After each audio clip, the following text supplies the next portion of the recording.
Experiencias y reflexiones docentes. Espacios constructivos. Transformación pedagógica. Creatividad e innovación. DEDUN Radio. Una mirada al mundo de la docencia en la educación superior. DEDUN Radio. Un podcast producido por el Departamento de Docencia Universitaria de la Universidad de Costa Rica. DEDUN Radio. Transformando la docencia universitaria hacia ambientes de aprendizajes innovadores en contextos diversos.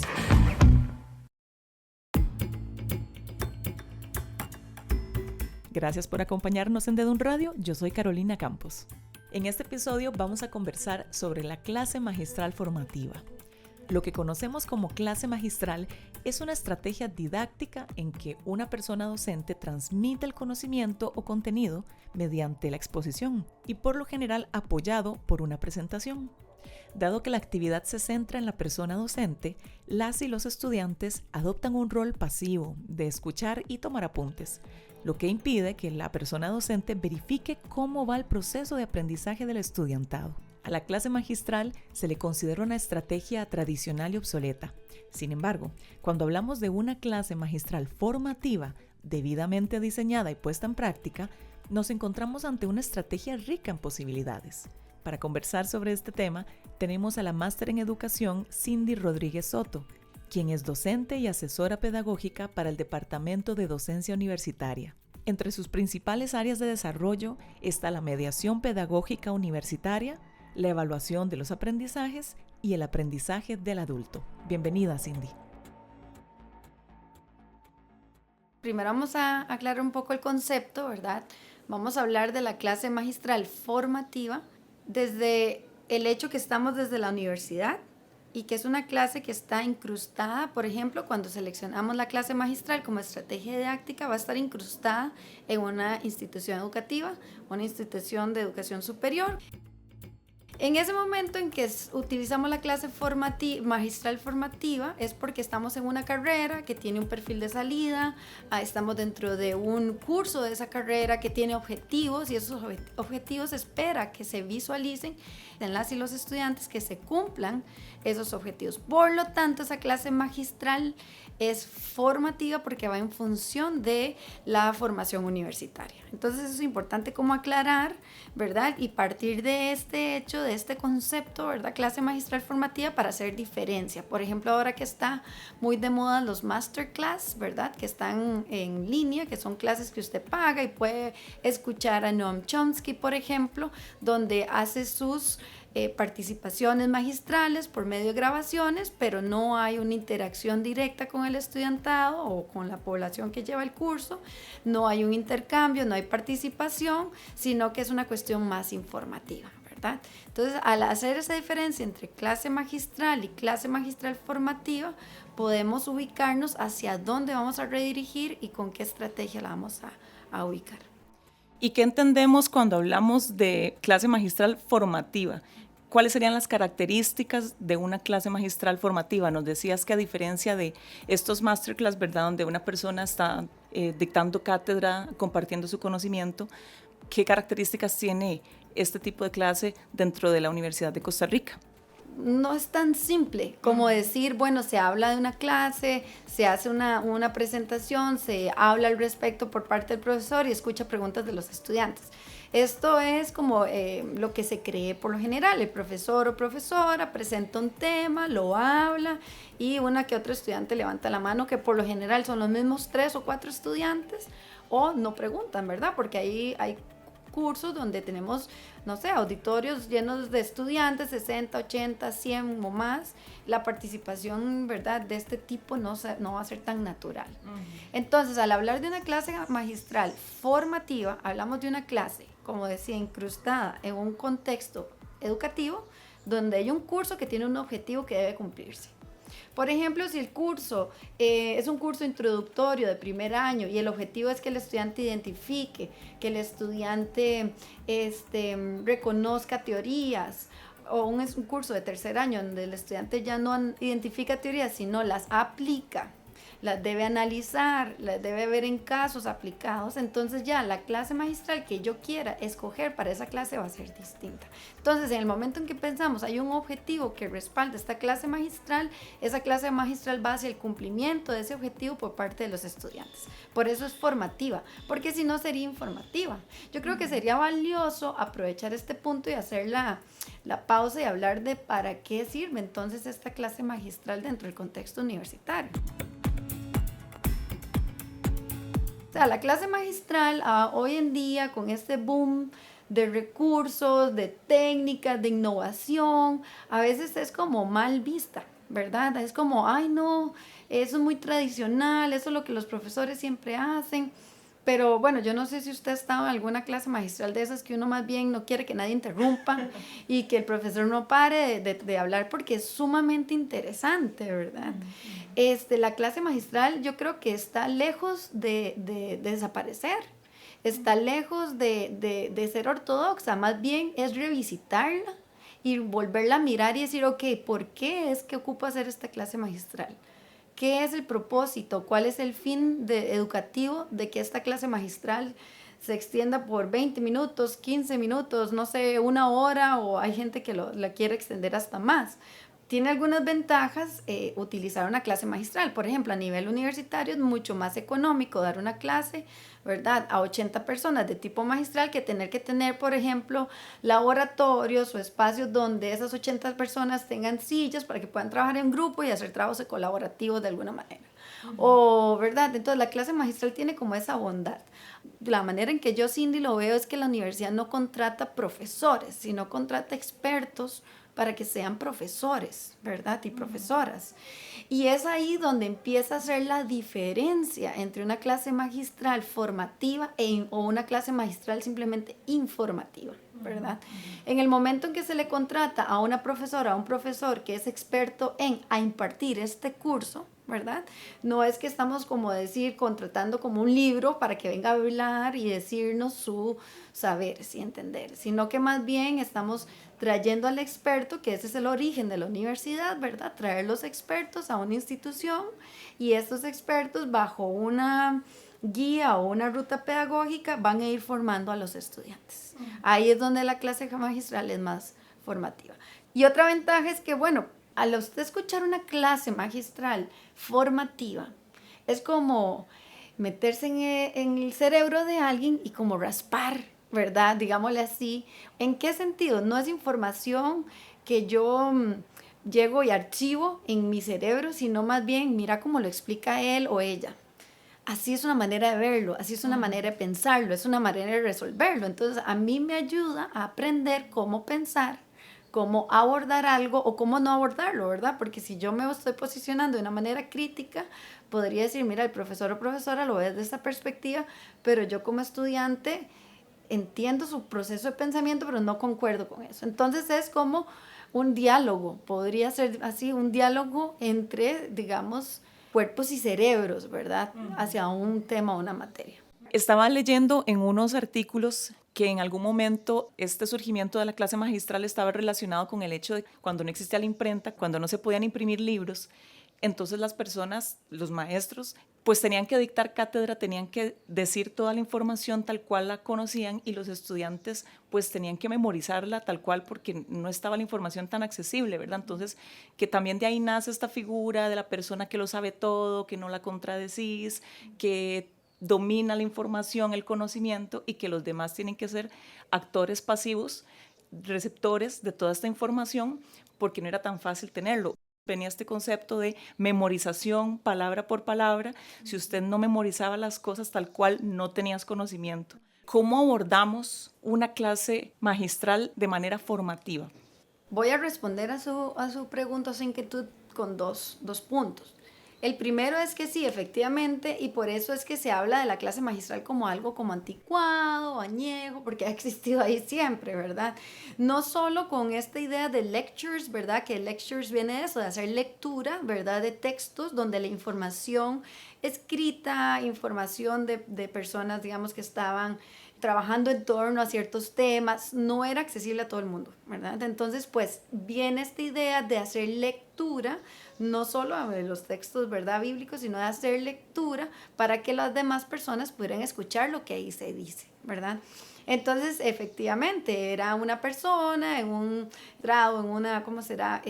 Un auditorio donde leía, ¿verdad?, para todos los demás, y como dice usted, toman nota, pero era por una cuestión también informativa. También hay una cuestión dogmática, ¿verdad?, que era, como decía usted, orígenes de la iglesia o del filósofo que sabe que hay que escuchar, que tiene que tener este respeto, una cuestión, ¿verdad?, que no se interrumpa. Pues bueno, de ahí venimos arrastrando, digamos, ciertas costumbres. Lo que pasa es que si seguimos pensando en la clase magistral como que soy profesor o profesora y vengo a hacer lectura o contarles, ¿verdad?, puede llegar a ser una gran desventaja, que es una repetición de lo que ya se incluye por sí en los textos.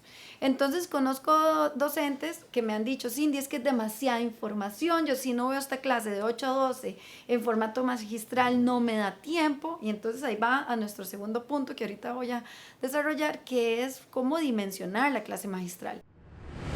Porque si la vemos como una repetición de información que me va obligado o obligada a hacer, va a ser no solo cansado, sino extenso. De pronto va a decir información que pues sí es valiosa, pero de pronto para el objetivo de curso no es necesaria. Es información que los estudiantes probablemente vayan a olvidar, ¿verdad? Entonces aquí es cuestión de replantearse. Es una clase magistral formativa, tiene el fin formativo. Entonces ahí es donde tengo que empezar a pensar cómo es la información que voy a dar. Porque si no, efectivamente se vuelve esa repetición de datos, de hallazgos, ¿verdad? Cosas que ya de por sí los estudiantes pueden obtener en libros. De hecho, me han dicho profesores que hay mucho ausentismo en algunas clases donde tienen que ser magistrales, pero yo digo, bueno, ¿cuál es el aporte de usted como docente, ¿verdad? ¿Qué es lo que su clase aporta diferente a lo que un libro o las notas de un compañero le vayan a otorgar, ¿verdad? Entonces ahí es importante plantearse cuál es la función de utilizar la clase magistral como estrategia didáctica. De DUN Radio. De pronto hay otras maneras que no sean clases magistrales de abordar un tema. Y son maneras muy efectivas de acuerdo al objetivo del curso, porque si el objetivo habla de analizar, ¿verdad?, que eso es una desventaja de la clase magistral no permite, si no es una clase magistral formativa y estructurada para esto, en realidad no permitiría evidenciar el cumplimiento de los objetivos, ¿verdad? Los objetivos, y vuelvo aquí, son súper importantes. Los objetivos nos dicen qué se va a estudiar en clase, cómo se va a evidenciar el aprendizaje. Si dice analizar, ¿quiénes deberían estar analizando? No el profesor o profesora. Ellos podrían analizar, sí, pero los que tienen que llegar a analizar son los y las estudiantes. De ahí la importancia de también redactar bien los objetivos. Ajá. Para saber a dónde se va. Exactamente. Entonces, el referirnos a los objetivos es un primer intento de decir cómo voy a estructurar la clase para que esos objetivos se cumplan. Y si la clase magistral viene a ser, ¿verdad?, la clase magistral formativa viene a ser necesaria, por lo general lo es, aunque sea menos extensión, ¿verdad?, donde la clase magistral formativa viene a apoyar el cumplimiento de esos objetivos. Entonces la diseño, la organizo, la planifico para que se evidencie ese análisis. La clase magistral puede ser apoyada de otra estrategia didáctica que venga a acompañarla o a potenciarla, porque si yo, por ejemplo, después hago un análisis de caso donde los estudiantes revisitan lo que ya trabajamos en la clase magistral formativa, les puede servir, pero el profesor o profesora lo plantea así o así. Entonces, en este caso, el estudio de caso que tenemos que hacer, podríamos analizarlo de esta y otra manera. Entonces, la otra estrategia didáctica junto con la clase magistral formativa vienen a complementarse para cumplir el objetivo del curso. Ahí es donde hay tres dimensiones de la clase magistral que nos puede ayudar a revisitarla, a replantearla a la luz de los objetivos del curso, y son 3 puntos que nos puede ayudar a volverla a pensar, digámoslo así, que eso sería el segundo punto de tu pregunta. Me gustaría que conversemos sobre estas 3 dimensiones que nos estás mencionando. Es muy importante que tengamos muy en cuenta que el ser humano, las personas, necesitamos de estímulos, necesitamos como de relacionarnos y vincularnos con el aprendizaje, con la información, bueno, más que con la información, con el conocimiento, ¿verdad? Y sobre todo con la necesidad de conocimiento. Tiene que haber gusto, una buena disposición de las personas a la hora de aprender. Entonces, conversanos por favor sobre estas dimensiones que nos mencionabas. Bueno, para iniciar con esas 3 dimensiones, voy a hacer lectura rápida de algo que 2 autores, Brown y Manock, en el 2001 dijeron sobre la clase magistral. Dice que la clase magistral puede traer un contenido a la vida para hacerlo más significativo o lo puede matar. Súper dramático, ¿verdad? Pero ahí caemos a la primera dimensión y es esto. Mencionaba anteriormente que cuando la universidad, o la manera en que me gusta pensarlo y verlo, y el espíritu de la universidad más antiguo era contratar profesionales, ¿verdad? O traer profesionales a una institución de formación para que otras personas se formen a partir del expertise de esos profesionales, ¿verdad? Entonces, partiendo de eso, ¿verdad? Tenemos el expertise profesional que, digámosle, que es el conocimiento, ¿verdad? El conocimiento del contenido que vamos a trabajar en su clase, Carolina. Digamos que usted es experta en ese contenido, ¿verdad? Por ahí, digamos que es la puerta de ingreso a la universidad, el conocimiento de ese contenido. Por otro lado, en el momento en que Carolina, como profesora, ingresa a la universidad con ese conocimiento de ese contenido, Carolina ahora se pone, digámosle, el sombrero de profesor, ¿verdad?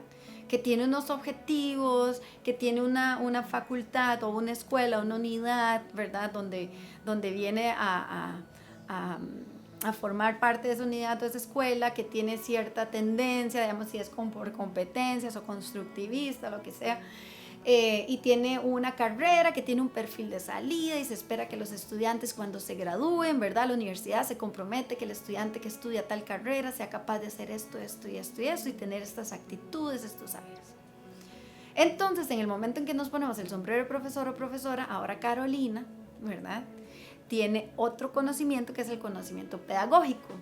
No es un conocimiento intuitivo, sino es un saber, ¿verdad? De la pedagogía y la educación. No es solamente una cuestión de que me pongo ahí en una aula de pie y ahí voy generando y cumpliendo con los contenidos que tengo que cubrir. Eso no es necesariamente, no es la pedagogía. La pedagogía es un proceso formativo, ¿verdad? No porque yo vaya y me ponga en una clínica y me ponga un traje, un scrub de médico, ¿verdad? Y diga ciertas palabras, yo no soy médico, ¿verdad? Yo me tengo que formar como médico, lo mismo pasa con el docente. Ahora, eso es un proceso pues que requiere tiempo adicional y todo, pero el proceso formativo para ser docente universitario es importantísimo, ¿verdad? Porque hay un conocimiento pedagógico que yo necesito saber, porque tengo el conocimiento del contenido como experto o experta. Bueno, que los estudiantes necesitan espacios de interacción, de colaboración, esto que se oye muy refrito, ¿verdad? Pero si lo revisitamos a detalle, pues sí, efectivamente, como seres sociales, solo el verbalizar ciertos saberes me ayuda a ver como yo como estudiante si sé bien esto o no, si lo patino mucho o no, ¿verdad? Como decía Albert Einstein, si hay algo que usted maneja muy bien o sabe muy bien, lo va a poder explicar de manera muy simple, si no todavía no lo maneja muy bien. Entonces, estos conocimientos pedagógicos de la configuración de los grupos, de conocer al estudiante, conocer al contexto, pues de cómo estrategizo, ¿verdad? Cómo hago didácticamente esta clase, cómo la diseño, cómo la secuencio, es fundamental. Y no tiene que ver solo con técnicas, porque la gente piensa que el conocimiento pedagógico es ocupo técnicas y actividades. Esto no es así, no es una aplicación de recetas, es una lectura del contexto. No es lo mismo dar un curso el lunes en la mañana que un viernes en la noche, aunque sea el mismo curso, aunque sea la misma cantidad de estudiantes. No es lo mismo dar un curso de primer año que un curso de tercer, cuarto año, ¿verdad? Entonces, ahí es donde el conocimiento pedagógico viene a transformar el contenido. Estás escuchando De DUN Radio. Transformando la docencia universitaria.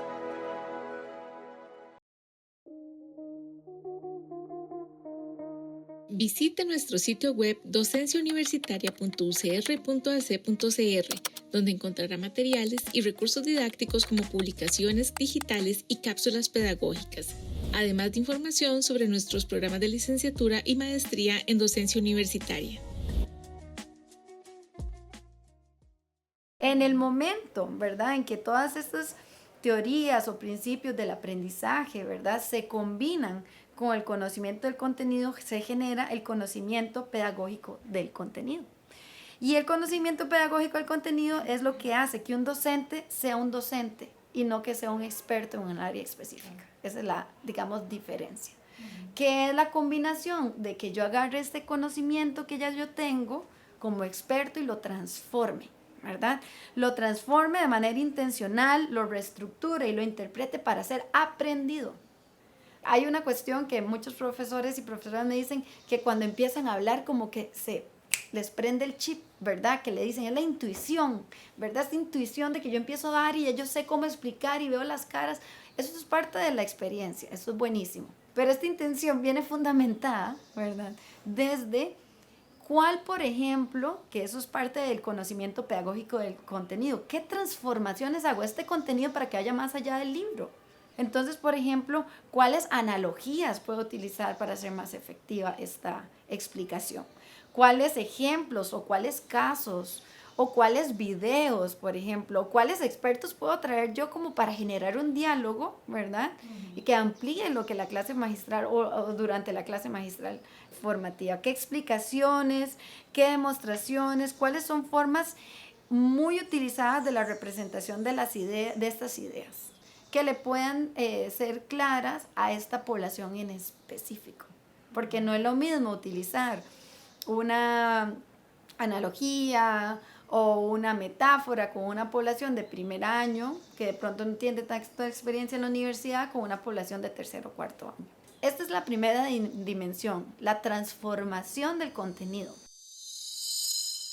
Transformar el contenido en función de ese contexto, en función de esos objetivos, de esa clase, de esos grupos, de esos estudiantes. Una segunda dimensión para mí es fundamental, es la participación. Pero esto hay que resemantizar. La participación tiene que ser reflexionada y pensada a priori, durante y después también de que pasamos, volver a visitar a ver cómo nos fue. Vamos a hablar un poco de la participación. Entonces, Carolina, voy a hacerte una pregunta. Cuando estás en una clase magistral, ¿verdad?, y que estás dando, ¿verdad?, mostrando algún tema, desarrollándolo, ¿qué es lo que esperas de los estudiantes, de la participación de los estudiantes? Pues esperaría que me hicieran preguntas si tienen dudas, si no tienen claro algún contenido. Yo les haría preguntas también para ver si realmente están entendiendo, porque una cosa es que la persona mueva la cabeza y diga que sí, y yo lo voy anotando, pero que en realidad no está captando la información, ¿verdad? Les haría preguntas para ver si están comprendiendo y también pues comentarios, no solamente preguntas, sino comentarios. Ok, esto es lo que esperamos como profesoras y profesores, ¿verdad? Como, hey, si tienen alguna duda, por favor, háganmela saber. O decimos, ¿alguna pregunta? Nadie contesta. Acá también la participación, ¿qué pasa? Yo no culpo a los estudiantes, por ejemplo, imagínese usted, en primer año, entrando a la universidad, llega a un aula, un auditorio, hagámoslo un poco exagerado, a un auditorio con 80 personas. ¿Qué va a querer preguntar un estudiante? O sea, es muy comprometedor. Claro. O sea, hay un gran susto solo levantar la mano y que el profesor te diga, no sé, que estás equivocado, que esa pregunta no es relevante, aunque lo digan de buena manera. Bueno, lo que sea, siempre existe ese temor. Claro. A la hora de hacer la pregunta. Yo le digo el efecto también cuando usted hace una pregunta, ¿verdad? Usted como profesor hace una pregunta y ¿quién va a querer responder en un auditorio de 80 personas en primer año? Ese tipo de participación, de hacer preguntas o esperar preguntas, es como una perspectiva muy tradicional, utópica y un ideal que a veces no pasa, porque al final son los mismos tres que contestan o que nadie contesta. Entonces ahí es donde yo digo que en una clase magistral formativa, la segunda dimensión es resemantizar la participación de la clase. La participación más tradicional es eso, que yo los veo tomando nota, yo los veo diciendo que sí, yo los veo viendo el celular y viéndome a mí diciendo que sí, como para que vean que están prestando atención. Eso es pues una manera de ir viendo cómo va el estudiante, pero en realidad la participación debería planificarse y diseñarse desde el aprendizaje, de acuerdo a los objetivos del curso, de acuerdo a la cantidad de estudiantes. Debería estar intencionalmente diseñado cómo voy a hacer a los estudiantes participar. Si la participación para un profesor o profesora es solo que levanten la mano y pregunten, va a tener siempre muy mala participación. O incluso, perdón, voy a hacer un paréntesis, en las clases virtuales peor, porque están las cámaras apagadas, o sea, no sé nada. Ni siquiera las caras me doy cuenta, ¿verdad? Cómo van. En una computadora donde pueden estar viendo Lo que sea. O ni siquiera estar ahí, ¿verdad? Ni siquiera estar ahí. Exacto. Entonces la participación es importante replantearla. Yo quiero que el estudiante participe para ver qué va comprendiendo, para ver qué preguntas tiene, cómo clarifica un concepto del otro, cómo hace la diferencia, ¿verdad? Y para esto está, por ejemplo, un mecanismo de utilizando un recurso digital. Entonces, de alguna manera que contesten en el chat, que contesten utilizando alguna herramienta digital como que se llama Answer Garden. Entonces, es una manera de resemantizar la participación. Es más seguro para ellos y ellas participar de esa manera, donde no se ve su nombre, sino que da una respuesta y aún así va a recibir realimentación. Otra manera es, pues, invitando al estudiante a que verbalice lo que va entendiendo, ¿verdad? Por medio de preguntas o por medio de un caso. Por ejemplo, participé en una clase lindísima de fisiología de la Escuela Facultad de Medicina y el profesor estaban viendo cómo neurológicamente se trabajan o funcionan las partes del cerebro. Este profesor, ¿verdad?, trae un video para presentar qué pasa cuando esa parte del cerebro no está en funcionamiento, cómo se ve eso en la persona. Fue una clase súper interesante, muy bien diseñada también, una clase hermosa. Y me acuerdo que donde presenta el video, los estudiantes, la atención del estudiante, no era que no estaban prestando atención, pero la mirada al estudiante, la intencionalidad del estudiante cambió rápidamente, ¿verdad? ¿Por qué? Porque había una curiosidad de ver, mira, ya entiendo cuál es el fin de esa parte del cerebro, ¿verdad?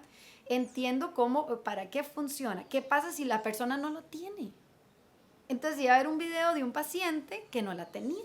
Ahora, ¿qué pasa si ese profesor y esa profesora, en vez de presentar el video, dice, ok, vamos a ver un video, ¿verdad? El video dura 15 segundos. Y vamos a ver a una persona interactuando con otra persona, tratando de comunicarse con otra persona sin esa función de esa parte del cerebro.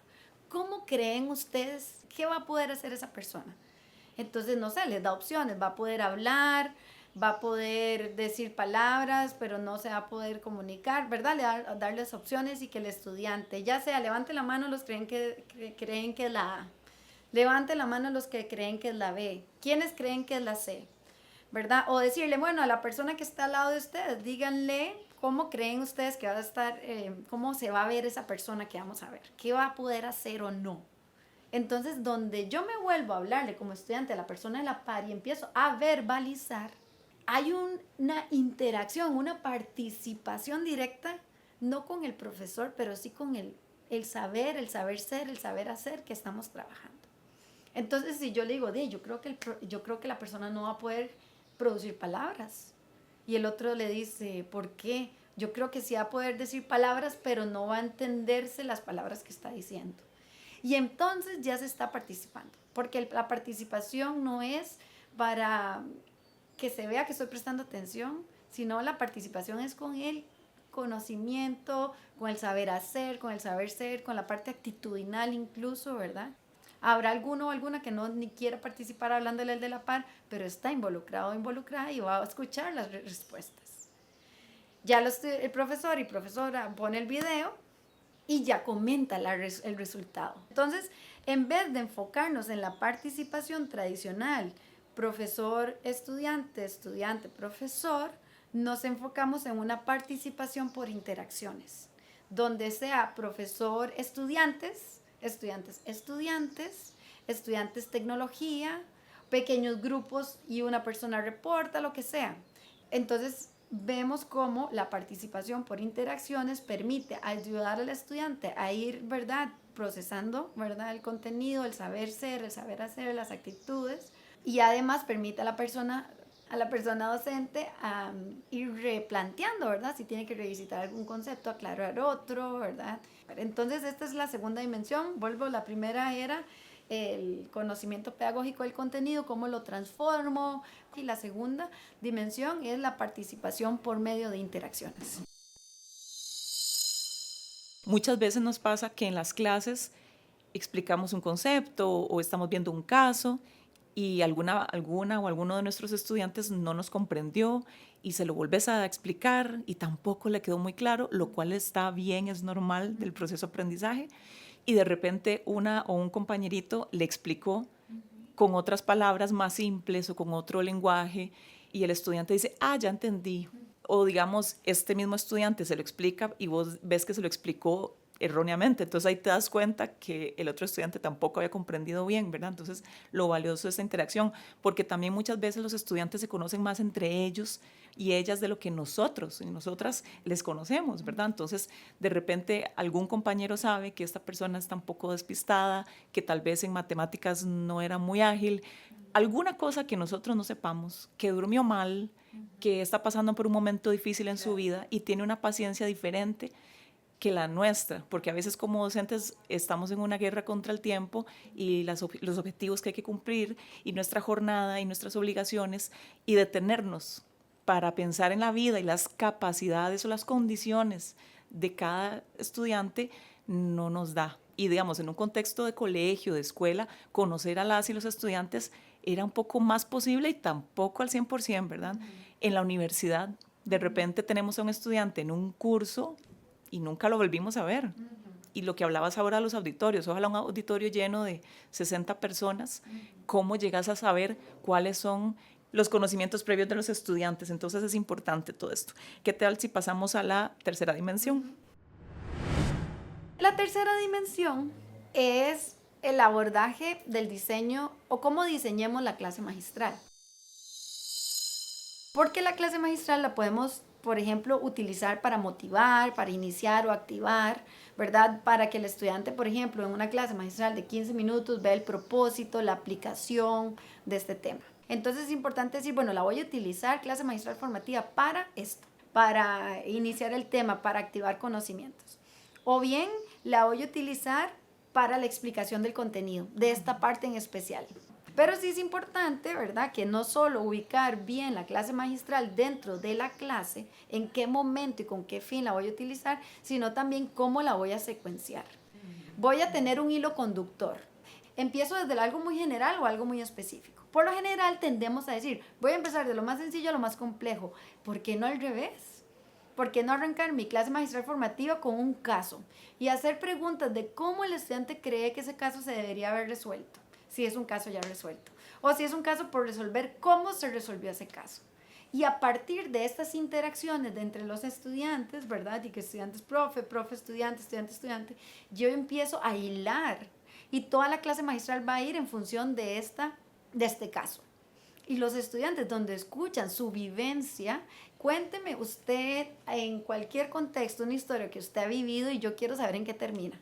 Entonces podemos después volver a esa historia y amarrarle más conceptos, incrementar la historia o decirle con otras soluciones, otras herramientas, otro proceso, ¿verdad? Algunas personas me dicen, sí, es que eso funciona mucho para las ciencias sociales, no para las ciencias exactas. No, aquí es cuál es la intencionalidad pedagógica suya y cuál fue el diseño que usted le dio a su clase formativa. ¿Qué recursos buscó usted por ahí? A ver, el otro día utilicé para iniciar una clase magistral un video sobre el coyote y el correcaminos, que me compartió un compañero hace muchos años, y es un video que hay por ahí que es medio falso sobre el fin del correcaminos, cuando el coyote lo atrapa.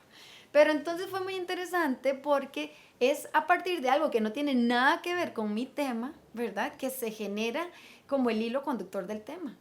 Pero esa búsqueda es necesaria, ¿verdad? Por eso es decir, no como, ¿qué casos doy de los que no? ¿Qué cuento? Entonces, como este tipo de pequeñas anécdotas, historias, ejemplos, puede llevarme para poder ilustrarle a los estudiantes cómo funciona esto en este mundo de la mate, de la lógica matemática, de la química, de la física, de las ingenierías y también de la explicación de una cuestión gramatical en el área de la lengua, ¿verdad? O de la sociología, lo que sea. Entonces es cuestión de salirse un poco y buscar estos recursos, ¿verdad? Para poder secuenciar en esta, como le digo, tercera dimensión, organizar esa clase de la manera más efectiva junto con las demás otras dos dimensiones. Entonces, en resumen, estas tres dimensiones, ¿verdad? El conocimiento pedagógico del contenido, cómo transforma este contenido en función del aprendizaje, no en función de la información. Resemantizar o replantearse las participaciones con este fin formativo por medio de interacciones. Y tercero, cómo estructura esta clase, ¿verdad? Estas tres dimensiones nos dan pistas de cómo replantearnos la clase magistral para ser formativa a nivel universitario. No olvidemos el hecho de que a la universidad viene gran diversidad de personas y no todas ni todos vienen saliendo del colegio. Vienen personas de diferentes contextos, de diferentes conocimientos, de diferentes sistemas educativos y no todos vienen del colegio. Puede ser que alguien salió del colegio, tuvo que ir a estudiar 10 años y por primera vez va a empezar a estudiar. ¿Está preparada esta persona? ¿Le costará más, etcétera? ¿De qué contexto vienen estas personas? ¿Cómo sé yo si lo que yo voy a enseñar para esta persona es totalmente nuevo o ya tiene un conocimiento previo? Exacto. Al final hay una transformación del contenido, una reinterpretación que usted como docente hace para este contexto. Y el contexto no es la Universidad de Costa Rica, es la Universidad de Costa Rica. El grupo de estudiantes de primer año, que están los lunes en la mañana, de esos 80 estudiantes, 70 son mujeres, 10 son hombres, ¿verdad? Que en algún momento idealmente uno debería hacer algún acercamiento con ellos para hacer un diagnóstico general de saberes, de expectativas, para conocerlos, porque esta clase magistral formativa sí responde a los objetivos del curso, sí responde al creditaje, va a tomarse todo esto en cuenta, pero también al estudiantado. Hay una cuestión, por ejemplo, la brecha generacional. Muchos profesores tememos a la brecha generacional, pero si lo vemos como algo distante, ¿verdad? Lo vamos a ver como algo distante, algo que nos diferencia. Más bien es ver qué puntos comunes denominadores tenemos. Algunos profesores y profesoras me han dicho que el tema de las generaciones de hoy en día, que es que no prestan atención, que son mucho más exigentes para las evaluaciones, que quieren saberlo todo y que la realimentación, sí, pues esto es parte del fenómeno que se nos da y que tenemos que conocer a la población. Pero también está en que también nos acercamos nosotros a conocerlos a ellos y a ellas, ¿verdad? Y no significa de una manera personal, pero sino en general a la generación. Por ejemplo, hablan del tema del celular, ¿verdad? Algunos pensamos que, o yo he pensado que si alguien está en el celular, lo que estás viendo otra cosa. Están en Instagram, están en X o en cualquier otra plataforma, ¿verdad? Y no necesariamente, los estudiantes ahora toman nota en el celular. Están de pronto completando algún esquema en su celular o en su tablet, porque esa es la manera en que ellos crecieron, conocen, ¿verdad? No los alfabetos totalmente tecnológicos, porque tienen mucho que aprender, no podemos asumir que saben manejar la tecnología así y por tanto tienen que trabajar bien con la tecnología en mi clase, sino que es parte de cómo se trabaja ahora, ¿verdad? Yo siempre he dicho, ¿qué decían los profesores de nosotros? Probablemente también decían que esta generación no es igual que antes las generaciones siempre. Yo siento que eso siempre, exacto, va a ir pasando este fenómeno, ¿verdad? Por ejemplo, yo he tenido que ser muy estratégica con iniciar la clase puntual, porque a mí me gusta iniciar la clase puntual, ¿verdad? A las 8 de la mañana y no como dar chance que lleguen por lo menos 2 minutos más o 3 minutos más de que lleguen los demás estudiantes que llegan tarde. No porque yo hago honor a la puntualidad de los que están ahí, pero sí soy estratégica que el concepto, digamos, más importante o core de esa clase no la voy a iniciar, porque esto me va a repercutir después, ¿verdad? Como un efecto ahí, como un eco, después va a volver hacia mí y voy a tener que volver a explicar, y no importa si se tiene que volver a explicar, lo explico otra vez, pero estratégicamente secuencio la clase en función de ellos, ¿verdad? O si yo digo, no, Cindy, es que a mí el celular, verlos en el celular yo no puedo, No puedo dar la clase viendo a los estudiantes en el celular, o sea, me genera demasiado ruido. Bueno, aquí hay una cuestión, bueno, que vayamos aceptando cómo es el proceso, o bien replantee la clase para que el estudiante se vaya de cierta manera alejando por su clase y la dinámica de su clase del celular, ¿verdad? De la clase formativa, la magistral formativa que se está planteando. No sé, dele una hoja de papel y dígale que al final de la clase esa hoja va a tener que ser contestada y que se van a revisar entre los estudiantes para ver qué información hace falta. No de una manera inquisitiva, como vamos a ver qué completaron, sino más bien para acompañarlos y guiarlos en las preguntas. Estas 3 dimensiones no son un checklist, son referentes. Digamos que no es una de las 3 dimensiones que mencionamos de una clase magistral, pero sí es un elemento transversal. Y es el profesor o profesora, ¿verdad? ¿Qué tono de voz utiliza, verdad? ¿Qué contacto hace con los estudiantes? ¿Cómo camina, verdad? O si se posiciona en un solo lugar, usa el mismo tono de voz, mira más a la pizarra o a la presentación de PowerPoint que lleva. ¿Es necesario llevar una presentación de PowerPoint, verdad? Para empezar, ¿qué está haciendo este profesor en la cuestión visual y auditiva, verdad? Para contar llevar esta clase magistral formativa. Entonces yo diría que es un elemento transversal, fundamental, el cuestionarse qué pausas estoy haciendo, el silencio, por ejemplo. ¿Qué temor hay de hacer una pregunta y que nadie te conteste? Promover esos espacios de pausa, de silencio, esos tonos, esos movimientos, ¿verdad? Porque al final todo cuenta la historia, no es solo su voz. La clase magistral formativa no es la voz lo que va llevando esta parte de aprendizaje, es todo, es el docente, el cómo miro a los estudiantes, estoy viendo a todos, me estoy acercando, no significa que tiene que usar humor, no significa necesariamente que sí es una buena manera y es muy efectivo, sí, pero ¿cuál es su personalidad? Y cómo su personalidad es respetada, pero también se desenvuelve con un fin de clase magistral formativa. Aunque estés explicando, por ejemplo, un proceso que requiera que usted hables de principio a fin, sin ninguna técnica, porque estás explicando, no sé, una ecuación o un proceso judicial de principio a fin por 20 minutos, ¿qué haces con tu cuerpo, con tu voz, para que esos 20 minutos sea la única herramienta que hay en ese momento, ¿verdad? Porque no estás haciendo storytelling, no estás usando ninguna de pronto analogía, aunque sí se puede, ¿verdad? A lo largo de la explicación, esto es como, pero cómo su cuerpo y su voz, ¿verdad? Va a proyectar hacia esto. Y es algo que es válido revisitar y decir, ¿cómo lo estoy haciendo? Quisiera ya para ir finalizando contarles una frase que me pareció muy interesante de un periodista.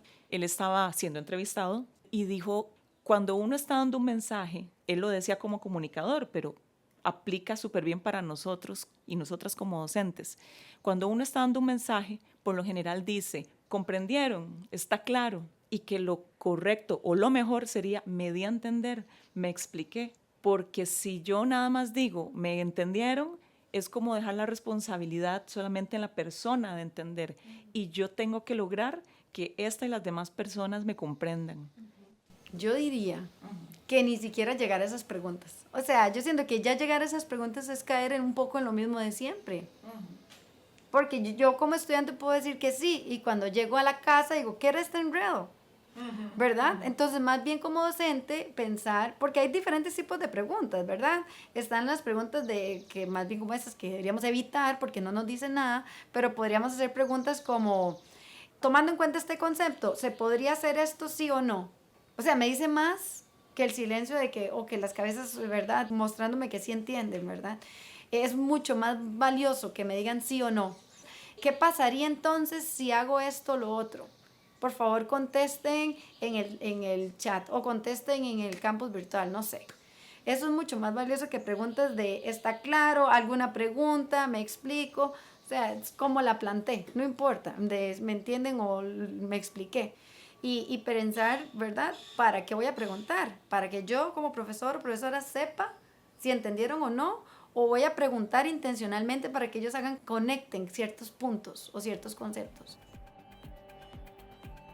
Muchísimas gracias por ser parte de este espacio. Me gustaría que nos dieras unas últimas recomendaciones a tomar en cuenta para las y los docentes que nos están escuchando. Bueno, esto es un proceso formativo, pienso yo. Esto es un proceso que estamos como en constante aprender. Esto que, digamos, trabajamos hoy es muy valioso, pero esto es una pincelada, ¿verdad? El trabajar una clase magistral y fortalecer esta parte puede ser un proceso que usted como docente decida trabajar.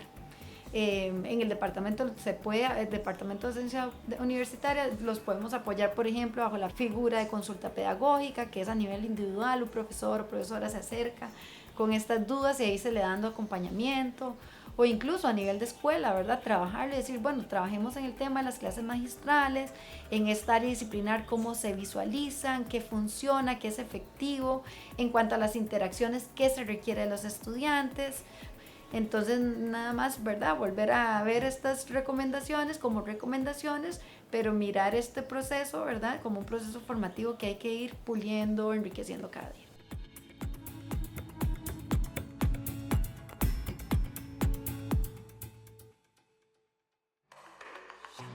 De Dun Radio es una producción del Departamento de Docencia Universitaria de la Universidad de Costa Rica. Suscríbase y síganos en YouTube, Spotify y en docenciauniversitaria.ucr.ac.cr. La información de este podcast corresponde al criterio de las personas entrevistadas. Las opiniones e información que se comparten no reflejan necesariamente la posición de Dun Radio.